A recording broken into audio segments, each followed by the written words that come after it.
They thought they could silence him by poisoning his lake, but they didn't realize that lake was also his water supply. When the HOA tried to rob him of his fishing rights, they nearly robbed him of life itself.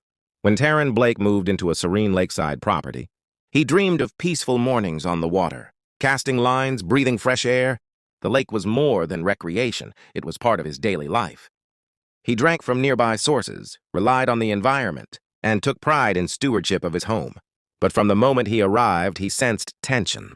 The HOA had long controlled the lake rights, the fishing rules, and monitored who could access the water. Some neighbors understood boundaries. Others viewed entitlement as permission.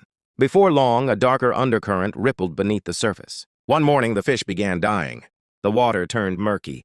The smell stung. Taryn's fishing lines came back empty, or worse, caught flopping dead fish.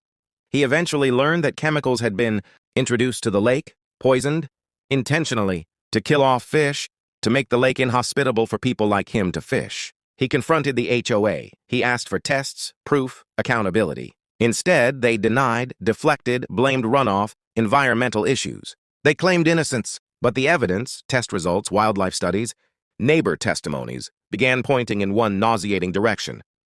This wasn't natural. It was deliberate. What they never realized was that the poisoning affected more than fish. The water system for his home, wells, and supply downstream would be compromised. The very resource that nourished his life was under threat. Taryn didn't panic.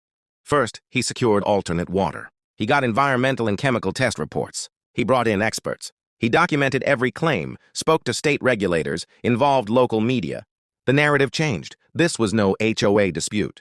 It was an environmental crime. When regulators arrived, they sampled water. They traced contamination back to points around the lake boundary and HOA-controlled conduits.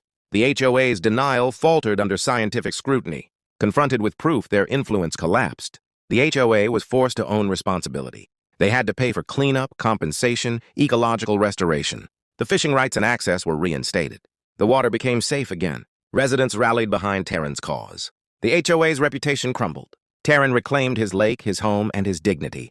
They tried to control nature and a man, but they forgot one thing. You can't bully someone who loves the land and understands its power. This story is more than drama. It's a powerful reminder. Property rights aren't just lines on a map. They intersect with environment, life, and justice. When someone tries to poison your opportunity, don't just fight for recreation, fight for the essence of living.